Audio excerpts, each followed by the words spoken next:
Hello YouTube amigos, this is a very different style of lesson because I'm not using my guitar for this particular lesson, but I still have something I want to share with you that's helped me a lot, and I was just here practicing and had a bit of a breakthrough and I thought let's share it.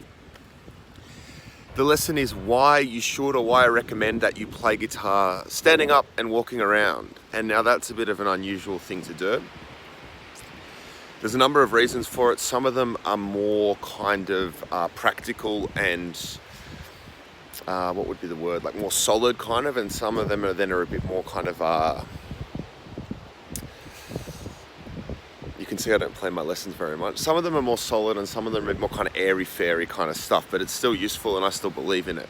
So I was just here on this beautiful beach in Yeppoon in kind of central Queensland in Australia practicing.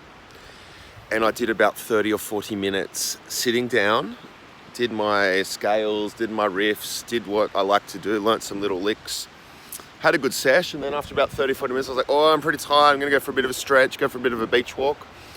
And I did that, and while I was on the beach walk, I listened to some recordings of previous practice sessions I've done, which I always do. I always record my own practice sessions, and I recommend you do too.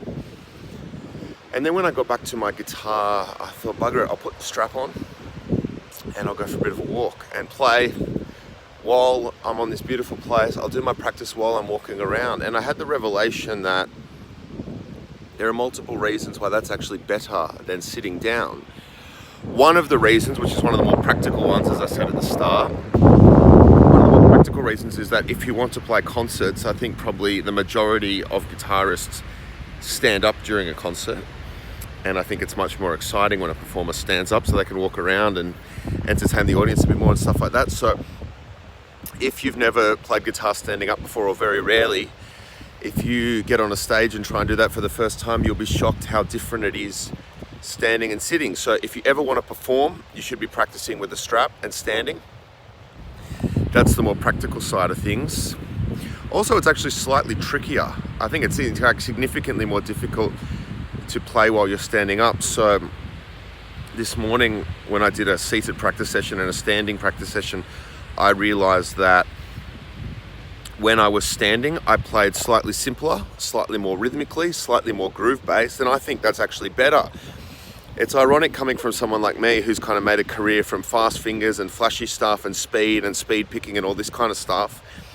And yes, I enjoy that and I do that as an effect in itself, and I don't plan to stop doing that. But the most important part of guitar playing is rhythm, groove, feel. And I just realized this morning that I played with more rhythm, groove and feel when I was standing than when I was sitting. So there's something to think about.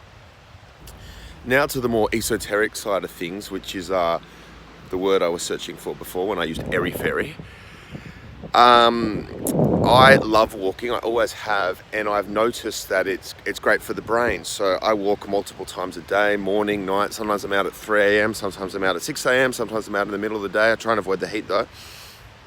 And no doubt there's many scientific studies about the benefits for your brain of walking. So for example, if I'm working on a song, I will practice for a while, then I'll put my guitar down and I'll go for a walk, whether I'm at home or on the road or whatever. I love to do that. But just then, as I was practicing my guitar and walking around, I realized that I was getting the same benefits I get from a walk, but during the playing. So I was actually able to feel my brain melding and molding and processing all the stuff I was playing and stuff I've played previously during the walk. So as I said, that's the more airy-fairy side of why I suggest you get up and not only stand in one position, but actually physically walk around a little bit, walk around your house, walk around your bedroom, walk around your rehearsal room, walk around your schoolroom, wherever you are practicing. And look, it's just a suggestion. It may not work for some people, and I hope it will work for some people. I think for me, I've just had my own little revelation. I will be standing and walking a lot more when I practice the Spanish guitar.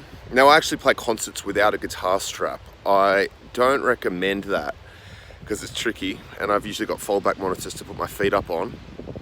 But I do that partially for the visual effect and partially for the freedom that I feel that it gives me. At home, when I play electric guitar, I actually have a wireless. So I use a wireless even at home so I can actually walk around the house. But I've always thought of that as a bit of a habit. But just today I had this thing click in my head that actually I think it's quite beneficial. So Think of it as a kind of symbolic thing where as you're moving, you're transferring energy through your body and through the world.